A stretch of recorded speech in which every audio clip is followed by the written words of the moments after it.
Good morning guys, nandito tayo ngayon sa aking farm. Mangunguha tayo ng ating mga gulay-gulay kasi magcha-chapsuy tayo dahil darating si ate tati. Kaya una guys, titingin tayo kung may carrots na tayong mahuhugot.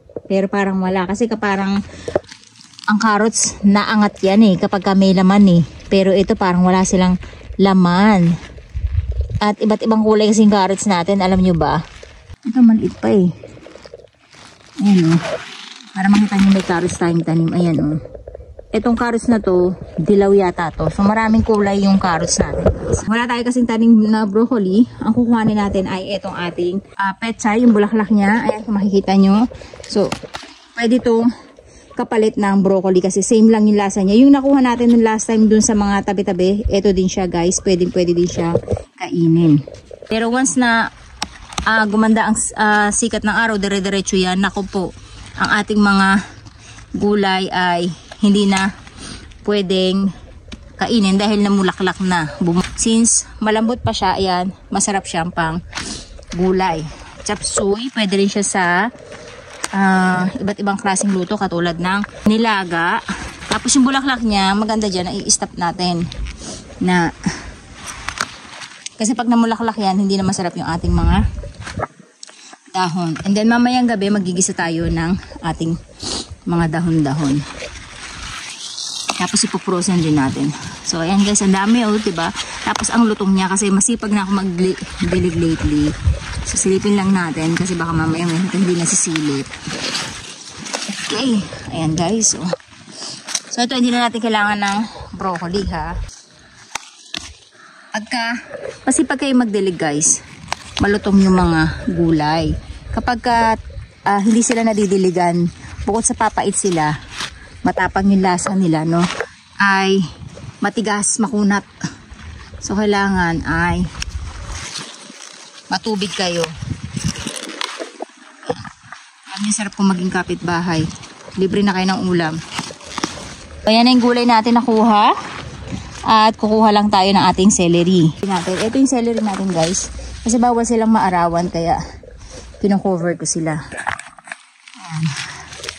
Makikita nyo ang taba, diba? Celery natin. Isa lang tinanim ko kasi sobrang lakas lumago niya, guys.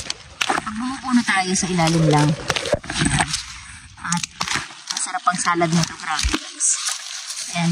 Buha lang tayo ng 3. Ayan, pwede na tayo magbenta actually. Ayan na yung pangalawang sangkap natin. So, meron na tayong broccoli. Meron tayong repolyo actually kahapon na nabili. Ayan.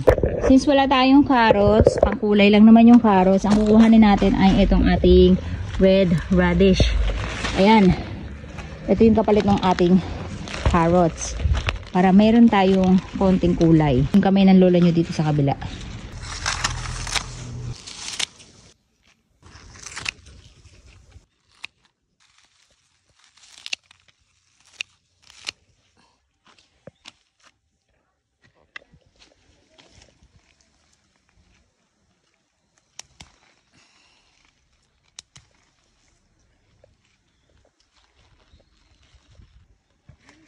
Dahil darating sa ate tati, magluluto tayo ngayon ng chapsuy. Hindi guys, pinaka-paborito ko sa chapsuy talaga, broccoli. Hindi mawawala yan sa chapsuy. First time ko itong natikman dun sa bahay ng kaklase ko nung ako ay grade 6. Shout out sa'yo, Carlota Salamanca.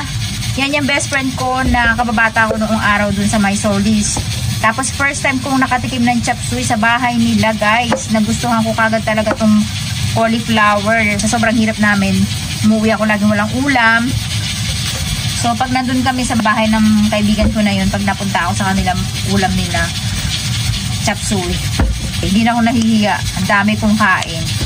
Tapos parang pag ganito kasi kinakain nyo guys, hindi nyo na need ng kanin halos. Siyempre, maliliit lang na hiwa. Tapos, ilalagay na rin natin dito yung celery. Yung iba ayaw ng amoy nito. Ako, hindi pwedeng wala to. Especially pag pansit, guys. Gustong-gusto ko siya talaga. Napakadali lang magtanim ng celery, guys. Alam nyo ba? Bumili lang kayo sa palengke ng celery. Itusok nyo sa inyong taniman. Lalago at lalago siya ulit. Pero, huwag nyo siyang ilalagay sa arawan kasi ayaw ng celery na mainit na panahon. So, dapat sa medyo madilim para makain nyo siya. So, unahin natin hiwain itong ating mga tangkay. Dito lang din ako sa Japan nakatikim na sinasalad ang celery. Para yung aroma niya, masama natin dun sa ating chop suey. So, ito naman yung ating bakla kanina na pinitas. Ito hihiwain lang natin na paganyan. Madami. Mas okay. Kasi guys, pwede natin itong isahog sa pansit mamaya ni Papa. Mas masarap guys talaga yung chop suey kapag may mga mushroom. Slice na lang natin siya na paganyan. Napakamura ng sibuyas ngayon guys kasi season ng sibuyas. So, hiwain muna natin itong ating tokwa. Mas masarap guys, maglagay tayo ng tokwang pinirito. So, sa pag-chop suey naman, bahala kayo kung anong version nyo. Tapos, meron tayo dito ang puset. Ito yung nagpapasarap talaga guys, yung para lumasa. So, lalagay lang natin dito yung ating puset. Ito talagang chopping board na to, pang karne talaga yan. Kaya kung makikita nyo kulay pink. So, ayan yung baboy natin.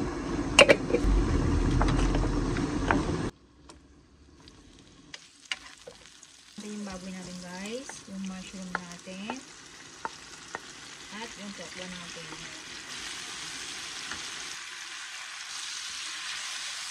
Ating tubig, ayan.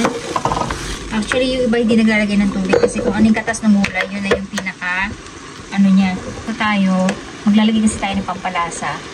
Tapos ito yung wafer naman natin guys, or yung pork cube broth, parang pampalasa niya. So, ayan guys, lagyan na natin yung ating mga gulay. Lagyan muna natin itong ating pusit para lumalasa na sa sabaw. Ayan, yung matitigas ang unahin natin.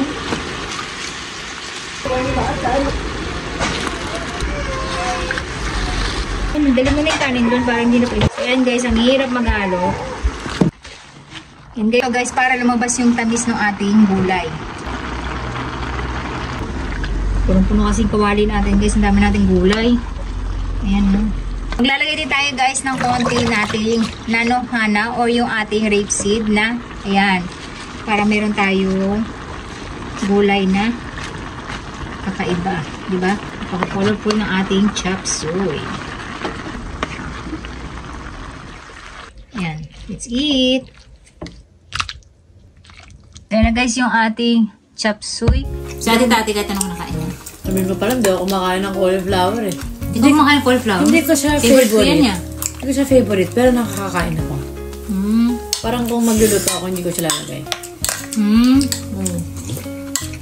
Cauliflower. Nung bata ako, first time ko natin sa kapitbahay, sa kalaro ko. Grade 6 ako. Kain mo to, sinubukan. Wala kami ulam. Tapos sabi niya, kakain tayo sa amin. Nanay kasi hindi nagluluto ng lutong ulam yun eh. Bibili lang yung palagi ng mga puritong isda ganun. First time ko natikman talaga sa bahay niya yun. So, anong luto? Tapos sabi niya, chop suey. Tapos ito yung una ko nakita. Ang dami puro ganito. Tapos yun lang kinakain ko talaga.